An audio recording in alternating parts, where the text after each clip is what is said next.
출애굽한 이스라엘은 40년 광야 생활을 마감하고 요단강을 마른 땅같이 건넜습니다. 길갈이라고 하는 첫 야영지에 도착해서는 요단강에서 먹여온 12돌로 기념비를 세웠습니다. 이스라엘이 요단강을 건넜다고 하는 소문은 가나안 왕들과 원주민들에게 화제거리가 되었습니다. 이스라엘의 출애굽과 요단강 동편 정복 소식으로 엄청난 충격을 받고 있었는데, 범람한 요단강을 마른 땅을 밟듯이 건넜다고 하는 사실은 가나안 사람들로 하여금 마음이 높고 정신을 혼미하도록 만들고 말았습니다. 이스라엘 백성들의 앞길은 거침이 없었습니다. 사기가 충천했습니다. 지금이야말로 가나안의 성읍들을 정복하기에 적기였습니다. 그런데 하나님은 생각은 사람의 생각과 달랐습니다. 하나님은 사기가 충천한 이스라엘 백성들에게 전진하지 말고 거기서 할례를 행하라 라고 명령하셨습니다. 여러분, 할례라고 하는 것은 하나님의 백성됨을 몸에 새기는 것인데 오늘날의 포경수술과 같은 것입니다. 고대에는 오늘날처럼 의술이 발달하지 않았기 때문에 할례를 받으면은 일반적으로 일주일 정도는 활동을 하지를 못합니다. 창세기 15장에 보면은 야곱의 아들들이 저 세겜성 사람들과 거짓 약조를 맺고 할례를 행하면은 우리와 혼사를 맺겠다고 거짓 약속을 하고 난 다음에 세겜성 사람들이 할례를 받았을 때에 야곱의 아들들이 돌격을 해서 세겜성의 남자들을 다 죽여버린 일이 있습니다. 지금 이스라엘 백성들의 사기는 충천에 있습니다. 그리고 가나안의 가장 견고한 여리고성 앞 이 기로 지점인 길갈이라고 하는 곳에 야영을 하고 있습니다. 적진 앞에서 이스라엘의 모든 남자들이 한꺼번에 할례를 받는다고 하는 것은 상식적으로 또 전술적으로 이해할 수 없는 일입니다. 이스라엘의 남자들이 할례를 받고 출입을 하지 못한다고 하는 소문이 가나안 사람에게 들리게 되면은 전멸을 당하고 말 것이기 때문입니다. 하나님의 명령은 시기와 장소가 잘못됐습니다. 전술적으로 보면은 정말 어리석은 결정을 명령을 내리신 것입니다. 자해 행위입니다. 그런데 하나님은 왜 적진 앞 길갈에서 할례를 행하라고 하셨을까? 우리는 상식과 이성의 지배를 받고 있기 때문에 하나님을 믿노라 하면서도 인간의 생각과 방법이 앞섭니다. 오늘 이 성경을 읽어도 딱 잘못된 명령이다 들지 않습니까? 기도한다고 하면서도 합리적인 방법을 우리는 찾고 있는 것입니다.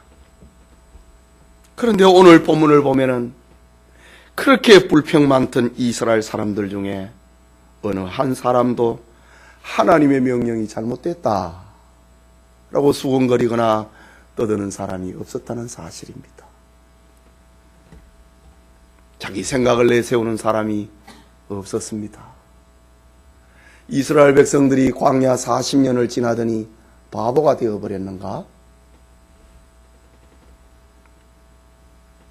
또 하나님께서는 이스라엘 백성들에게 그 시간에 그 장소에서 할례를 행하라고 하는 이유가 무엇일까? 이 시간 길갈의 할례, 다른 표현을 보면은 적진 앞에서의 할례라는 제목으로 하나님의 말씀 받고자 합니다. 말씀을 듣는 우리 모두에게 하나님의 은혜가 있기를 소원합니다. 오늘 길갈의 할례는 우리에게 중요한 세 가지 의미를 들려주고 있습니다. 첫째는 성을 얻는 것보다도 하나님과 바른 관계를 맺는 것이 우선이라고 하는 사실입니다. 한번 따라서 해볼까요? 성을 얻는 것보다 하나님과의 바른 관계를 맺는 것이 우선이다. 예, 오늘 읽은 본문 2절과 3절 말씀입니다. 그때에 여호와께서 여호수아에게 이르시되, 그때에 여리고 성 2km 전방 적진 앞에서 요단강을 건너와 갖고 기념비를 세우는 그 자리에서 여호와께서 여호수아에게 이르시되, 너는 부싯돌로 칼을 만들어 이스라엘 자손들에게 다시 할례를 행하라 하시매, 여호수아가 부싯돌로 칼을 만들어 할례 산에서 이스라엘 자손들에게 할례를 행하니라 라고 했습니다. 여러분, 할례는 세상과의 구별을 의미하고 하나님의 백성 되었다고 하는 것을 몸에 새기는 거룩한 표식입니다. 오늘날에 우리가 세례를 받는 것하고 같은 의미를 가지고 있습니다. 이스라엘 백성들은 애굽에서 할례를 받았습니다. 그러나 광야 길에서는 할례를 행하지 않았습니다. 그러니 광야에서 출생한 사람들은 할례를 받지 못한 것이지요. 이제 이스라엘 백성들은 가나안에 입성을 했고 가나안 정복이라고 하는 큰 축복과 사명 앞에 있습니다. 40년 동안 광야 생활한 그들은 가나안 백성과의 전쟁에서 반드시 싸워야 하고 반드시 이겨야 되고, 그래야 그들은 하나님이 약속하신 기업을 분배받을 수가 있는 것입니다.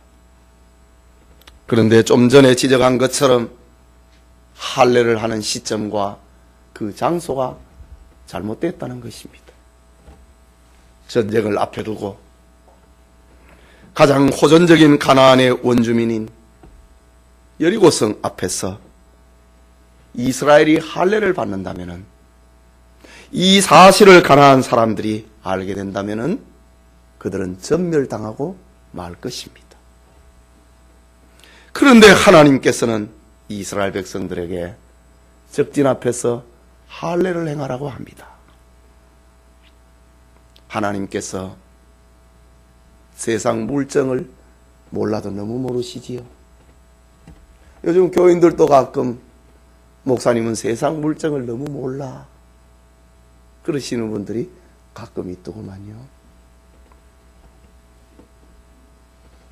하나님께서 가나안의 원주민에 대한 지식이 이스라엘 사람들보다 부족해서 이런 명령을 내린 것일까?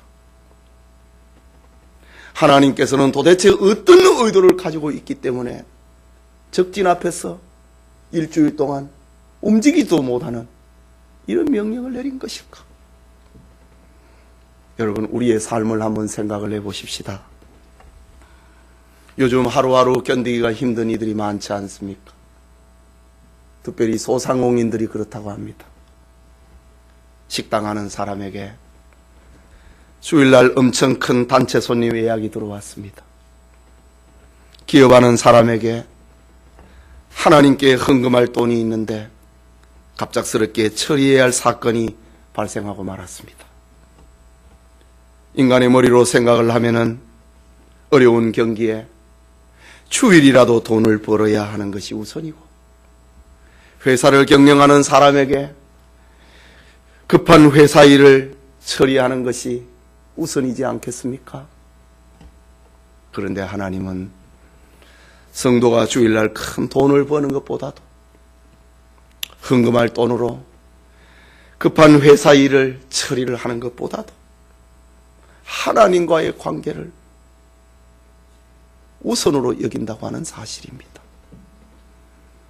오늘 성경에 하나님은 이스라엘이 가나안의 성읍을 정복을 하고 그들에게 약속한 기업을 분배하는 것보다도 하나님과의 바른 관계를 그들이 깨닫기를 원하셨던 겁니다. 그런데 성경에 보면은 민수기와 신명기 성경을 보면 우리가 잘 알 수 있듯이 그렇게 불신앙적이고 그렇게 불순종했던 이스라엘 백성들은 자신들의 상식 이하의 명령, 자신들의 이성 이하의 명령에, 하나님의 명령에 거부하거나 불평하거나 수근수근하지 않았다는 사실입니다. 여러분, 이유가 무엇일까요? 그들은 바보가 된 것이 아니었습니다. 이스라엘은 광야 40년 동안, 그리고 요단강을 건너는, 마른 땅같이 건너는 이런 사건을 통해서 하나님의 앞에 절대 순종하고 하나님의 말씀에 절대 신앙하고, 그것이 자신들의 살 길이라고 하는 것을 그들은 깨달았기 때문입니다. 하나님의 말씀에 불신앙하고 불순종하는 사람들을 광야의 40년 동안에 다 죽는 것을 그들은 보아왔습니다. 그렇기 때문에 하나님의 말씀이 그들의 살 길이라, 그거를 40년 동안 그들은 체험을 한 겁니다. 그러니 이렇게 엉터리 같은 명령 앞에서도 이스라엘 백성들은 아무 말 안 하는 겁니다. 불평하지 않는 겁니다. 잘못됐다고 대들지 않는 겁니다. 그들은 광야의 행진을 통해서 그들이 사는 길이 무엇이라는 것을 배웠습니다. 승리하는, 전쟁에서 승리하는 길이 무엇이라고 하는 것을 배웠습니다. 이스라엘의 훌륭한 지도자가 등장을 한다든가, 어떤 전술이나 능력이나 신식 무기를 가져야 그들이 적과의 전투에서 이길 수 있는 것이 아니고, 승리는 하나님에게 있다고 하는 것을, 자신들의 살 길은 하나님에게 있다고 하는 것을, 적과의 전투에서 승리는 하나님에게 있다고 하는 것을 그들은 40년 동안 깨달았던 겁니다.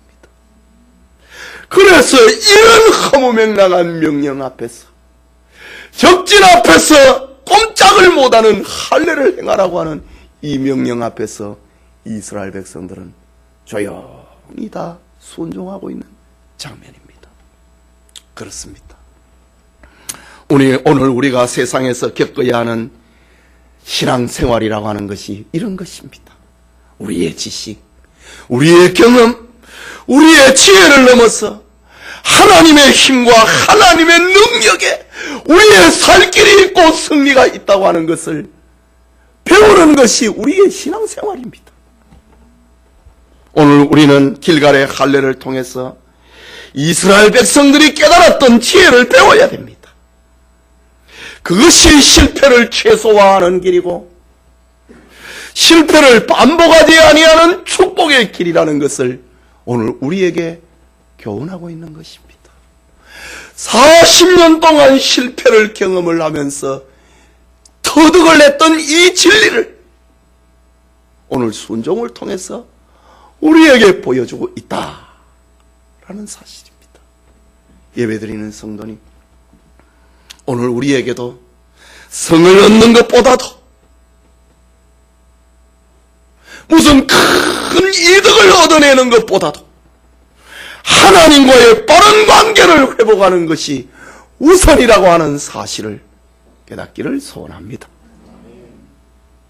둘째는 길갈의 할례, 이것은 인간의 지식보다도 하나님의 방법으로 사는 것이 우선이라는 사실을 알려줍니다. 우리 읽은 본문 가운데 8절만 함께 읽어보겠습니다. 또 그 모든 백성에게 할례 행하기를 마치매 백성이 진중 각 처소에 물으며 낫기를 기다릴 때에, 지금 아파서 낫기를 기다리고 있습니다. 여러분, 하나님께서 인류 가운데 할례를 받게 한 처음 사람은 아브라함입니다. 하나님이 아브라함에게 처음으로 할례 언약이라고 하는 것을 세우셨습니다. 그러면은 이 할례 언약을 맺으셨던 그때 상황은 어떠했는가? 라는 겁니다. 아브라함은 자손을 주겠다고 하는 하나님의 약속을 기다리고 인내하지 못했습니다. 그래서 인간의 방법, 사레의 여종 하갈을 통하여서 이스마엘이라고 하는 아들을 낳고 말았습니다. 그리고 그 아이가 한참 자라고 있을 때에 아브라함의 나이 99살이 되었을 때에 하나님이 아브라함에게 나타나십니다. 내년에 약속의 아들 이삭을 얻을 것이다 라고 합니다. 하나님은 언약의 아들 이삭을 주시면서 아브라함과의 너 집안의 모든 남자는 할례를 받으라 라고 했습니다. 말하자면은 이삭이라고 하는 것은, 이삭이라고 하는 아브라함의 아들은 인간의 지혜, 인간의 능력, 인간의 가능성, 그것이 다 끝이 나고 오직 하나님의 은혜, 하나님의 능력으로, 하나님의 축복으로 너는 아들을 얻는다. 그것을 상징하고 있는 것이 할례 언약입니다. 말하자면 할례라고 하는 것은 인간의 모든 방법을 차단을 하고 오직 하나님의 방법으로 된다. 그것을 알려주는 것이 할례 언약입니다.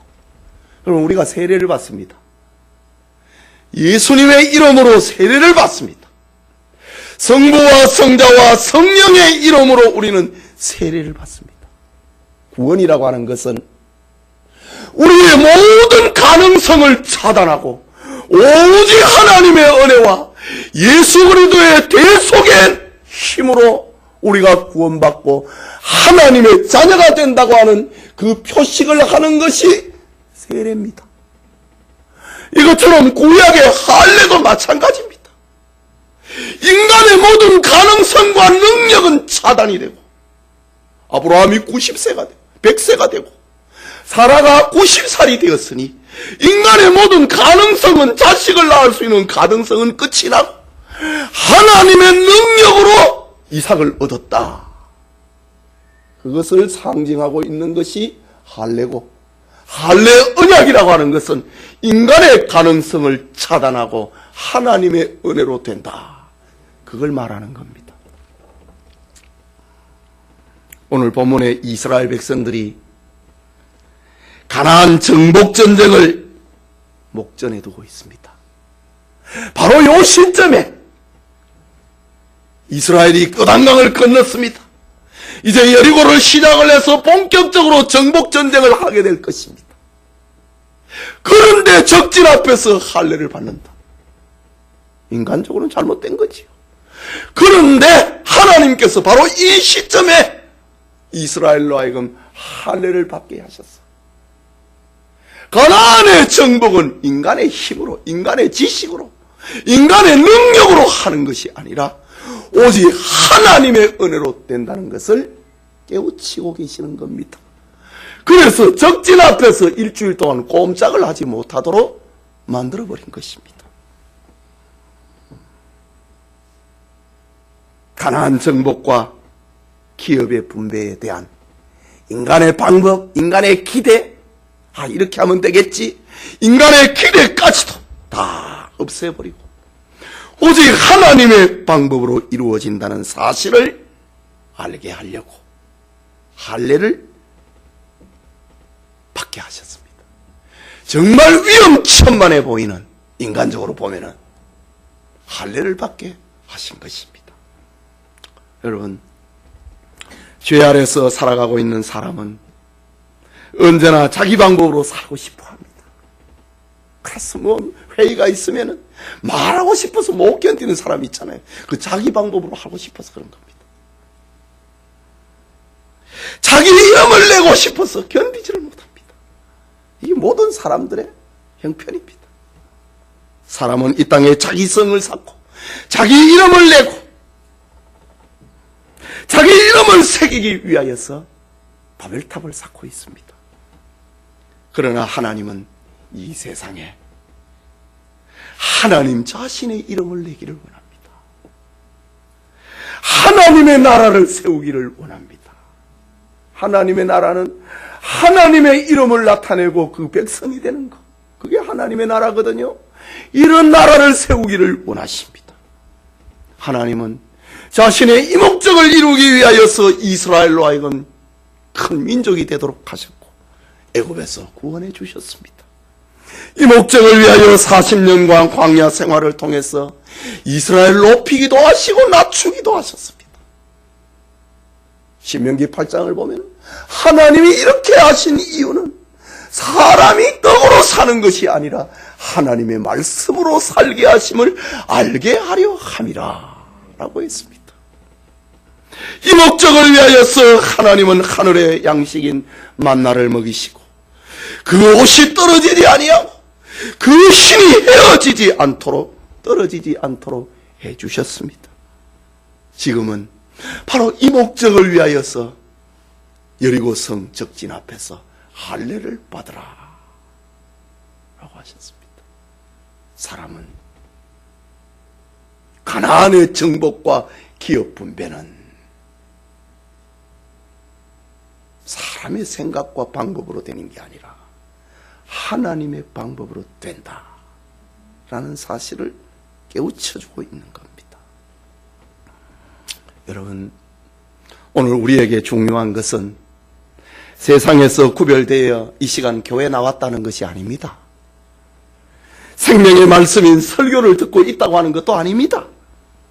설교를 내가 이해하고 받아들인다, 수긍한다, 그것도 아닙니다. 정말 중요한 것은 이스라엘 백성들처럼 하나님의 말씀 앞에서 인간의 방법으로 살 것이냐, 하나님의 방법으로 살 것이냐, 그것이 중요한 것입니다. 오늘 이 자리에 있는 것이 중요한 게 아니라 하나님의 방법으로 사느냐, 내 방법으로 사느냐, 그게 중요하다는 말입니다. 자기를 나타내면서 사느냐, 하나님을 드러내면서 사느냐, 사람의 뜻을 따를 것인가, 하나님의 뜻을 따를 것인가, 그것이 중요한 것입니다.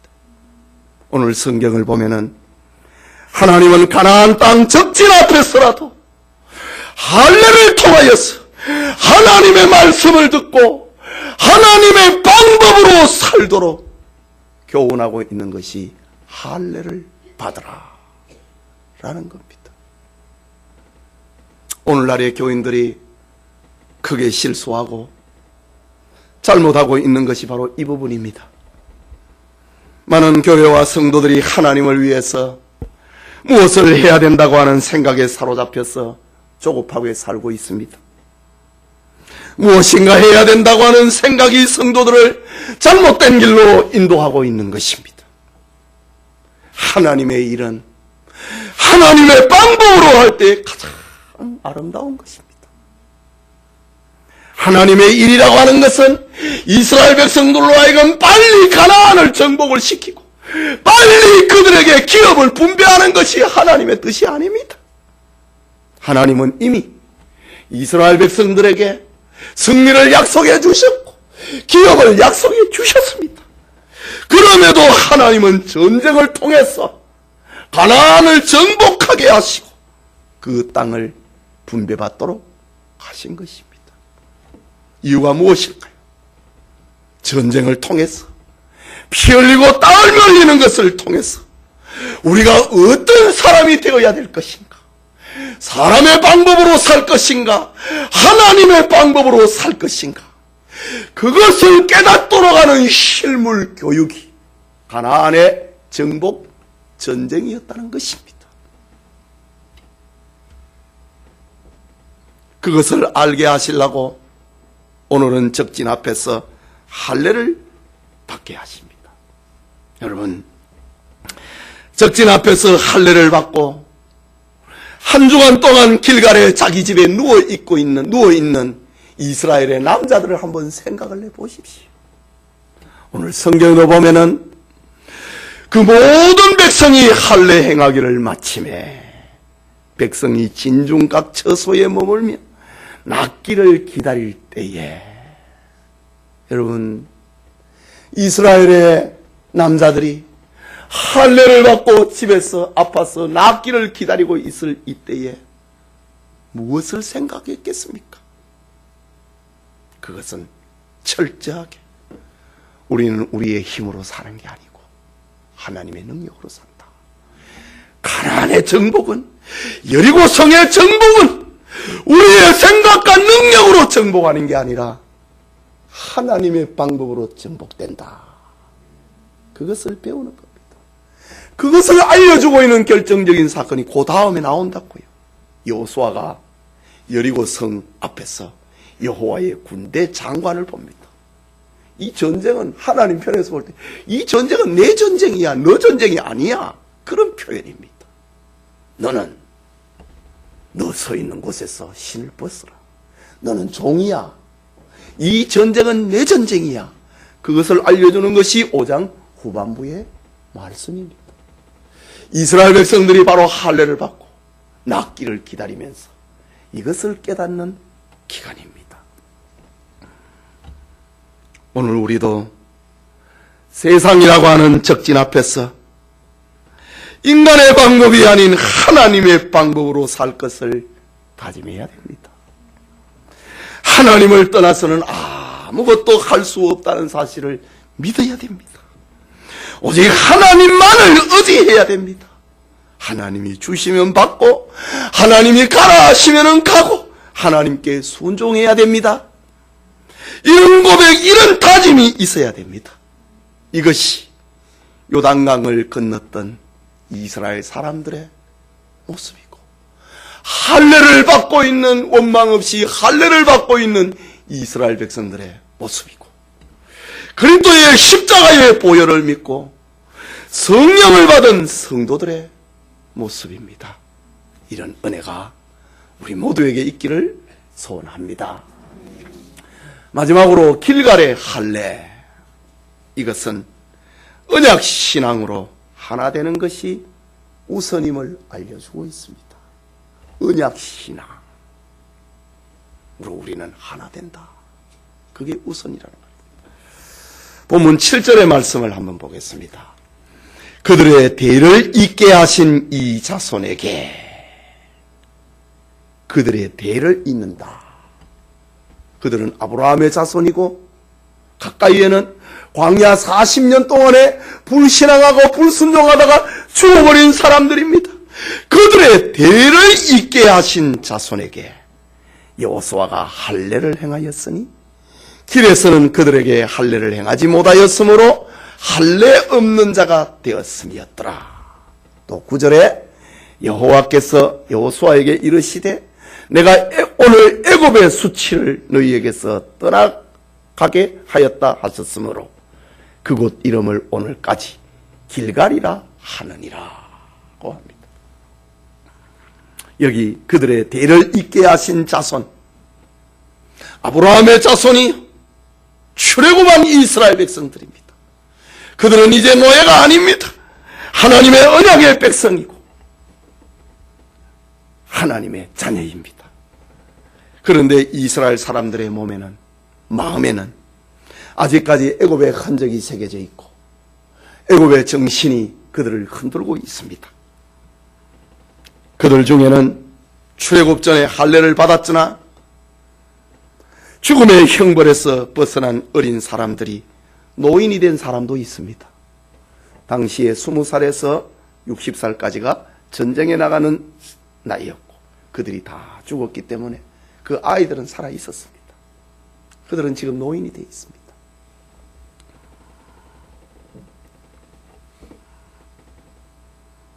광야길에서 출생하여서 사람들은 할례를 받지 못했습니다.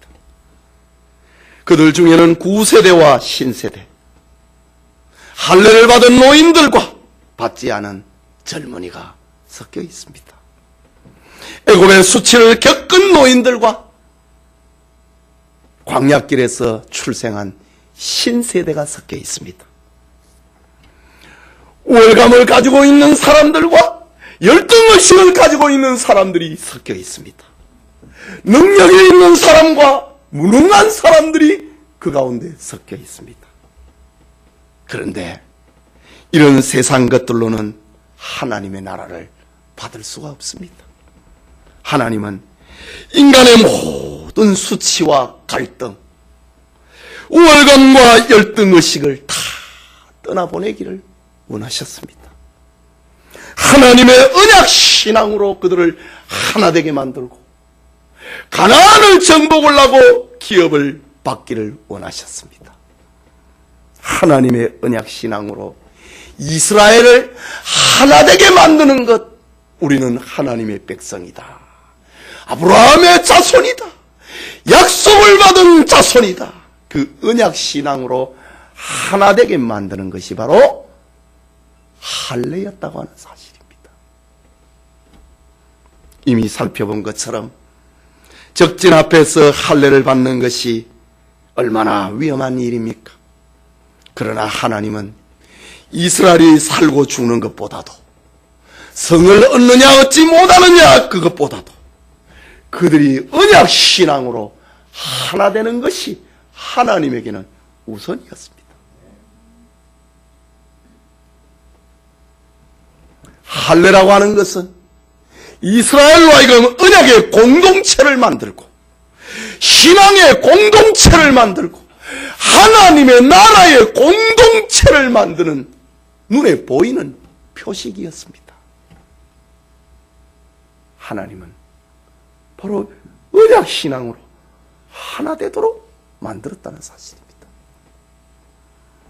오늘의 교회와 교인들이 힘을 잃어버리고 약해버리고 세상의 빛이 소금이 되지 못하고 있는 이유가 무엇입니까?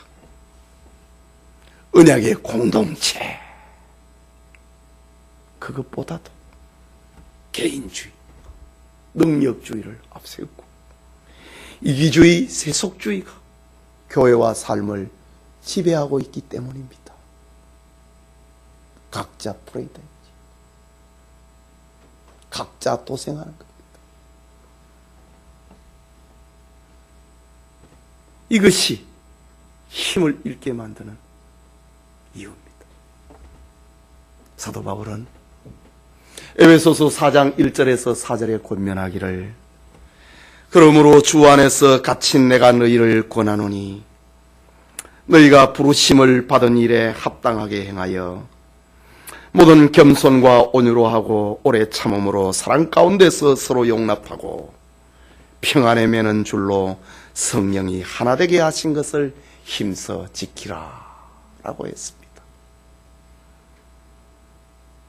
우리는 그리스도의 피로 하나된 공동체입니다. 개인주의를, 능력주의를, 이기주의를, 세속주의를 가지고는 축복의 기업을 받을 수가 없습니다. 하나님의 나라를 기업으로 받을 수가 없습니다. 그리스도의 피로 하나된 공동체가 돼서 서로 돕고 서로 이해해야 하나님의 나라를 세우고 축복의 기업을 받을 수 있다는 사실입니다. 그것을 알려주기 위해서 할례를 행하라고 하셨습니다. 예배드리는 성도 여러분, 교회에서의 이야기를 하나 하고 말씀을 마치려고 합니다. 독일의 음악가요 바로크 음악의 전성기를 만들었던 멘델스존의 일화입니다. 멘델스존이 어떤 교회에 오르간을 새로 샀다고 하는 소문을 듣고 연주해보기 위해서 그 교회를 방문한 적이 있었습니다. 그런데 그곳에는 젊은 패기가 있는 연주자가 오르간을 연주하고 있었습니다. 멘델스존은 새 오르간을 한번 연주해 볼 것을 희망을 했지만은 젊은이는 거절합니다. 사실 오르간이라고 하는 것은 다른 악기와는 달리 악보의 구성마다 섬세한 조정을 거치고 난 다음에 음악을 연주하는 것으로 유명한 악기입니다. 그러니 젊은 연주자는 누구인지 모르는 낯선 사람에게 비싼 새 오르간을 맡길 수는 없었던 것이지요. 그는 2번이나 거절했습니다. 그럼에도 멘델스존은 포기하지 않고 연주할 기회를 한번 달라고 요청을 합니다. 그러자 젊은 오르가니스트는 언짢았던지 자리를 내주고는 교회당 밖으로 나가버리는 겁니다. 멘델스존이 오르간 앞에 앉았습니다. 조용하고 장엄하게 연주하기 시작했습니다. 그때 문을 나섰던 젊은이가 그 음악 소리에 반하여서 오르간이 있는 곳으로 다시 돌아옵니다. 존경스러운 표정으로 묻습니다. 선생님이 누구세요? 라고 묻습니다. 예, 제 이름은 멘델스존입니다. 라고 합니다. 당시에 교회 음악의 거장입니다. 그러자 젊은이는 대답을 합니다. 선생님, 저를 용서해 주십시오. 선생님이 누구신지를 몰랐습니다. 감히 제가 음악의 대가이신 선생님에게 제 자리를 양보하지 않다니요. 죄송합니다. 하면서 깊은 사과를 하게 됩니다. 여러분, 우리의 인생 건반을 미숙한 젊은 오르가니스트처럼 자신이 조작하려고 고집하고 있지는 않습니까? 하나님은 우리에게 말씀하십니다. 나로 하여금 네 인생을 연주하고 네 건반을 만지게 하라. 그러면 너는 복의 사람이 될 것이고 가장 아름다운 소리를 낼 것이다. 라고 말입니다. 바로 이것입니다. 하나님은 요단강을 건넌 이스라엘 백성들로 하여금 할례를 받도록 해서 성을 빼앗는 것보다도 하나님과의 바른 관계를 맺는 것이 우선이라는 사실을 알려주었습니다. 사람의 방법으로 사는 것이 아니라 하나님의 방법으로 사는 것이 살 길이요 승리의 길이라는 것을 알려주셨습니다. 하나님의 언약 신앙으로 하나 되어서 하나님의 나라를 세우는 것이 하나님의 뜻이라는 사실을 알려주기 위해서 할례를 받으라고 하셨습니다. 우리 영천의 가족 여러분, 우리는 지금 신도림 시대를 마감하고 구로동 새성전 시대를 앞에 두고 있습니다. 축복의 현장에서 하나님과 바른 관계를 정복하십시다. 회복하십시다. 인간의 방법이 아닌 하나님의 방법으로 살 것을 다짐하십시다. 그리고 하나님의 언약 신앙으로 하나 되어서 축복을 받읍시다. 하나님이 사용하는 사람을 하나님은 세상의 꼬리가 아니라 머리가 되게 하십니다. 하나님이 사용하는 사람을 하나님은 복을 주시고 또 복을 주시는 분입니다. 우리 모든 성도님들에게 하나님의 축복이 함께 하기를 소원합니다. 우리 같이 기도합시다. 우리 교회적으로는 이사를 앞에 두고 있지만은 우리 개인적으로도 우리 가정적으로도 우리 다 적진 앞에서 살고 있는 우리의 모습이 아닙니까?